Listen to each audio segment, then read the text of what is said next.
Kitchen और घर के काम को आसान करने के लिए आज का ये वीडियो आपका बहुत काम आएगा और साथ ही में पैसा का भी बचत होगा। Hello everyone and welcome back to my channel. कैसे हो आप सभी लोग? आई होप कि आप सब बहुत ही अच्छे होंगे। तो चलिए ज़्यादा बातें ना करते हुए आज का वीडियो शुरू करते हैं। आज का पहला टिप बहुत यूज़फुल है। चावल तो हमारे घर में डेली ही बनता है, तो कई बार क्या होता है ना कि धोखे से घर में ना इस तरह का चावल आ जाता है जिसमें बहुत ज़्यादा कंकर होते हैं।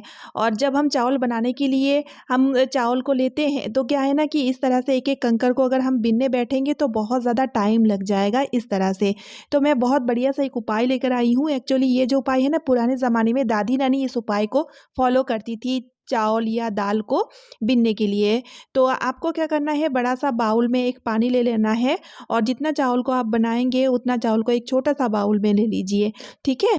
और अब हम क्या करेंगे, इसी तरह से धीरे धीरे करके चावल को बरियाएंगे और बीच बीच में इस तरह से हिलाते भी जाना होगा ताकि जो कंकर है ना वो नीचे बैठ जाए। ठीक है। तो ये बहुत ही बढ़िया सा उपाय है। इस तरह से आप एक बार करके देखना। और इस प्रोसेस को आप दाल के साथ भी कर सकते हैं, यानी कि दाल बनाने के पहले भी इस तरह से इस प्रोसेस को कर सकते हैं, क्योंकि दाल में भी ना कंकर होते हैं। बहुत से दालों में कंकर वगैरह होते हैं, खास करके जो उड़द वाली दाल है ना उसमें कंकर होती है।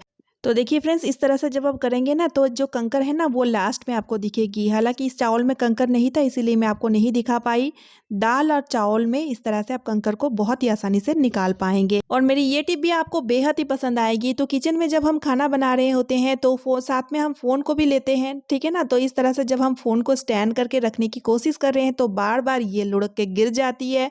तो होता है ना, किचन में हम कुछ रेसिपी बना रहे हैं, साथ में हमें उस रेसिपी को देख देख के हमें उसको बनाना है तो बहुत मुश्किल में हम पड़ जाते हैं। तो इसके लिए बहुत अच्छा सा एक उपाय लेकर आई हूँ। इस तरह से फ़ोन को हम कभी भी स्टैंड करके नहीं रख पाएंगे।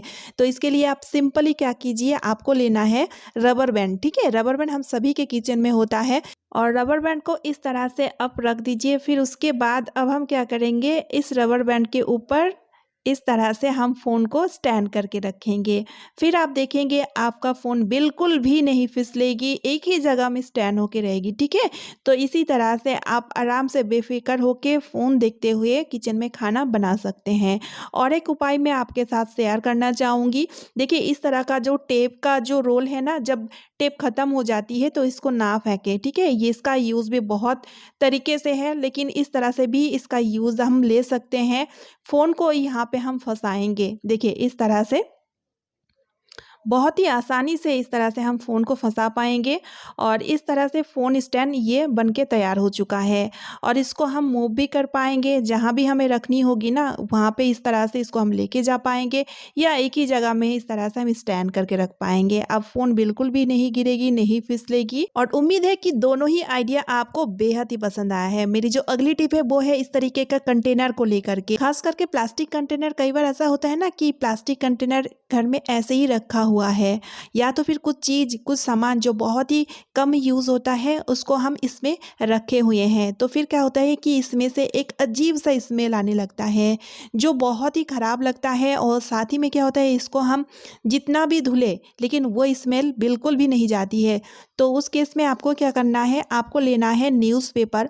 और न्यूज़पेपर इस तरह से आप प्लास्टिक कंटेनर में डाल दीजिए। और न्यूज़पेपर डालने के बाद आपको और एक चीज़ डालना है, वो है वाइट विनीगर, यानी कि सिरका। ठीक है। इस तरह से हम सिरका डाल देंगे, आधा कप के करीबन आप सिरका डाल दीजिए। और सिरका डालने के बाद इसका जो लीड है इसको हम तुरंत बंद कर देंगे। ठीक है। और इसको 3 से 4 घंटे के लिए ऐसे ही छोड़ दें। फिर उसके बाद साफ पानी से कंटेनर को आप अच्छी तरीके से धो लीजिए। फिर आप देखेंगे कंटेनर में से जो बहुत अजीब से स्मेल आता था ना वो बिल्कुल गायब हो जाएगा। और मेरी अगली यूज़फुल टिप है मिर्ची की डंडिया को लेकर के। ये डंडिया हम फेंक ही देते हैं, फेंकना भी चाहिए, लेकिन कई बार इसका यूज़ भी लेना चाहिए हमें। तो इसका यूज़ किस तरह से है चलिए मैं आपको बताती हूँ। तो इसके लिए सबसे पहले आप ले लीजिए एक कंटेनर, एक बाउल या जार, जो भी आपके पास है आप ले लीजिए। ठीक है। और उसी कंटेनर में इस तरह से आप डंडिया को डाल दीजिए। फिर उसके बाद इसमें हम ऐड करेंगे पानी। ठीक है। तो पानी थोड़ा सा ही ऐड करना है। और अब हम क्या करेंगे, इसका जो लीड है इसको हम अच्छी तरीके से बंद कर देंगे। आप अगर किसी बाउल में रख रहे हैं तो वो बाउल को अच्छे से कवर कर दीजिएगा। ठीक है। और 4 से 5 घंटे के लिए इसको आप छोड़ दीजिए। अब 4 से 5 घंटे के बाद इसको स्ट्रेन करके एक स्प्रे बोतल में डाल लेना है। कलर भी थोड़ा सा चेंज होते हुए आपको दिखेगा। अब इस सॉल्यूशन का यूज़ हम लेंगे आपके घर में जितने भी पेड़ पौधे लगी हुई है उनके पत्ते में इसको इस तरह से स्प्रे कर दीजिए। इसको स्प्रे करने से आप देखेंगे पेड़ पौधों में जो कीड़े वगैरह लगते हैं ना वो नहीं लगेंगे, अगर रेगुलर इसको आप यूज़ करते हो तो बहुत अच्छा सॉल्यूशन है।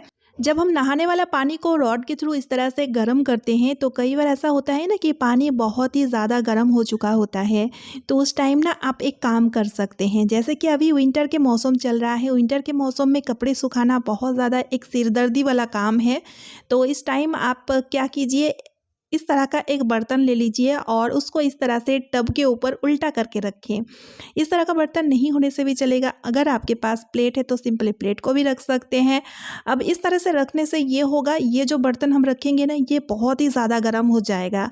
अब बर्तन जब बहुत ही ज़्यादा गर्म हो जाएगा तो इसका फ़ायदा भी हम उठाएंगे कैसे, देखिए जो हल्के गीले वाले कपड़े हैं ना उसको आप बर्तन में इस तरह से रख दें। इस तरह से रख देने से आप देखेंगे वो ड्राई हो जाएगा। ड्राई इसलिए होगा क्योंकि बर्तन बहुत ही गर्म है, ऊपर से टब में से स्टीम निकल रहा है, गरम गरम स्टीम निकल रहा है, जिस वजह से आपका जो कपड़ा है वो सूख जाएगा। और इस तरह से करने से आपका बचत होने के साथ साथ आपका परेशानी भी खत्म होगा। क्योंकि देखिए हल्के गीले वाले जो कपड़े हैं ना अक्सर उसको हम प्रेस के थ्रू सुखाते हैं, तो प्रेस का खर्चा भी बच जाएगा और कपड़ा भी सूख जाएगा, कपड़ा सुखाने का टेंशन भी खत्म हो जाएगा। आई होप आप सभी को ये टिप बहुत पसंद आई है। हरा मटर के छिलके को लेकर के एक बहुत यूज़फुल टिप शेयर करूंगी। अक्सर क्या करते हैं, इस छिलके को हम फेंक ही देते हैं, लेकिन इसका यूज़ आप तरह तरह से ले सकते हैं। इससे पहले का भी वीडियो में मैं आप सभी के साथ शेयर कर चुकी हूं, लेकिन आज का जो टिप है ये काफ़ी यूज़फुल है। तो इसके लिए सॉसपैन में आप पानी चढ़ा दीजिए और साथ ही में छिलके को डाल दीजिए। अब खूब अच्छे से इसको बॉयल कर लीजिए, तब तक बॉयल करना है जब तक इसका कलर चेंज ना हो जाए। कलर चेंज हो चुका है, अब मैं क्या करूँगी, इसको मैं उतार लूँगी और स्ट्रेन कर लूँगी। देखिए स्ट्रेन कर लिया है, एक बकेट में मैंने पानी को डाल लिया है। अब पानी देखिए बहुत गर्म है, इसको हम गुनगुना करेंगे। पानी गुनगुना हो चुका है, अब हम क्या करेंगे, इस बकेट में हम पैर को डाल के रखेंगे। क्योंकि विंटर के मौसम में हमारा स्किन जो है ना वो बहुत ही ज़्यादा ड्राई हो जाता है, खास करके पैरों का जो स्किन है ना वो बहुत ही ज़्यादा ड्राई होने की वजह से उसमें क्रैक आ जाता है और हमें बहुत ही तकलीफ होता है।